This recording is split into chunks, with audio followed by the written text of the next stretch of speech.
Assalamu alaikum. Njara. Naifi. Kono makete do? Fatma. Awa bembiro tira. Konto yoto?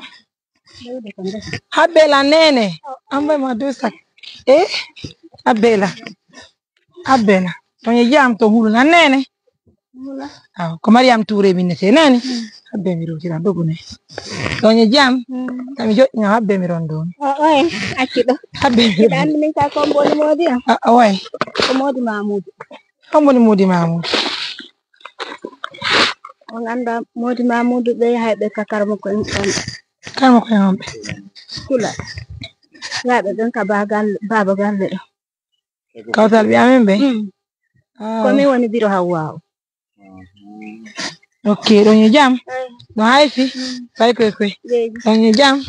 Na honto yoto. Do de ko ngesa. Ngesa. Amara jido sa ku jididi. Kono njedi nani? Albarka. Barkal. No haifi. Yettuda. Haray ko partenaire jamme wiyetedo Sul Canada. Woni ko addani men maaroji yo men sentan julbe Allah be. Bayno men yi yondo men hakkike on. Yi yo men daru men jonna wona ka sa ko didi mar nan nene. Jonna men labbudo goddo ko nabana on.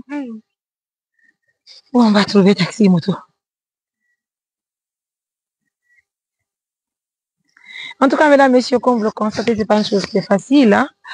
Donc, c'est une maman que nous rencontrons dans les rues.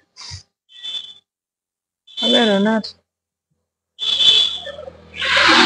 Renate, mais pas un taxi moto. On a pas Omar, qu'on a. Non, haifi. J'aime tout. Elle est toujours surprise, hein. C'est pas une chose qui est facile. Viens par là.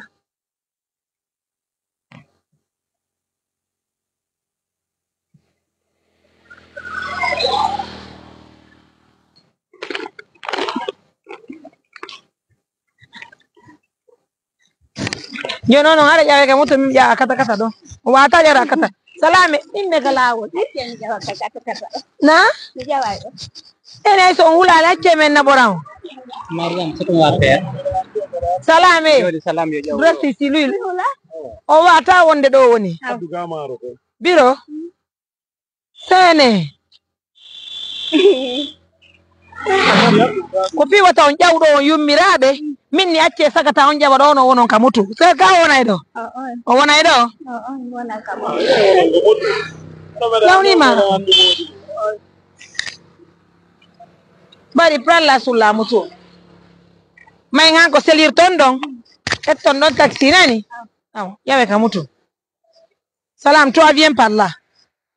C'est pas une chose qui est facile, mesdames, messieurs. Merci à tous pour la confiance et pour l'attention.